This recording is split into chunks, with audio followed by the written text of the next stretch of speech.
కాబట్టి government is very serious, police department is very serious about టీజీసీఎస్బీ as well as eagle. Sir, ప్రధాన ప్రతిపక్షంగా ఉన్నటువంటి కొంతమంది నాయకులు ప్రతి అధికారులు, పోలీస్ అధికారులందరూ కూడా పింక్ బుక్లు ఎక్కిస్తామని కూడా ఛాలెంజ్ చేస్తున్నారు. దీనిపై ఏం చెప్తారు?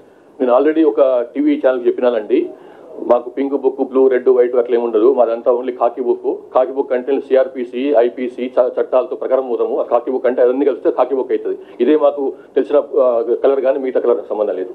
So thank you very much. Sir, social మీడియాకి సంబంధించి ఇటీవల చాలా పోస్టులు వైరల్గా మారుతున్నాయి. వాటిపైన మీరు కఠినమైనటువంటి అంటే పీడీ యాక్ట్ లాంటి కేసులు పెడతామని చెప్పేసి అని ఒక ఇన్ఫర్మేషన్ వస్తుంది. అది ఎంత? అట్లనేం లేదు, అట్లా తెలుసుకుంటాను మరి. కానీ ఒకటే, సోషల్ మీడియా సంబంధించి ఇంతకుముందు కూడా చెప్పినాను నేను, వాళ్ళు వేరే వ్యక్తుల యొక్క శీలహననం చేయకుండా, క్యారెక్టర్ అసాసినేషన్ చేయకుండా, వాళ్ళ గురించి అబద్ధాలు మాట్లాడకుండా, వాళ్ళ గురించి ఇష్టం వచ్చినట్టు వాళ్ళ ఫ్యామిలీ మెంబర్స్ గురించి, వాళ్ళ ఫ్యామిలీ గురించి, వాళ్ళ వ్యక్తిత్వం గురించి అడ్డం రాస్తే మాత్రం తప్పకుండా యాక్షన్ ఉంటుంది. అట్లా కాకుండా ఫేక్ న్యూస్ అది కూడా చేయొద్దు. ఓన్లీ థింగ్ ఏంటంటే, వాళ్ళు విత్ ఇన్ 4 walls ఆఫ్ కాన్స్టిట్యూషన్లో ఏం రాసుకున్నా, ఏం విమర్శ చేసుకున్నా, ఏ సద్విమర్శ చేసుకున్నా, ఏ కన్స్ట్రక్టివ్ విమర్శ చేసుకున్నా, ఎట్లాంటి నిర్మాణాత్మకమైనటువంటి క్రిటిసిజం చేసినా కానీ దానికి మాకు మన నుంచి ఎట్లాంటి ప్రాబ్లం ఉండదు. కానీ దారి తప్పి అది నేరంగా మారితే మాత్రం తప్పకుండా విల్ ఎంటర్.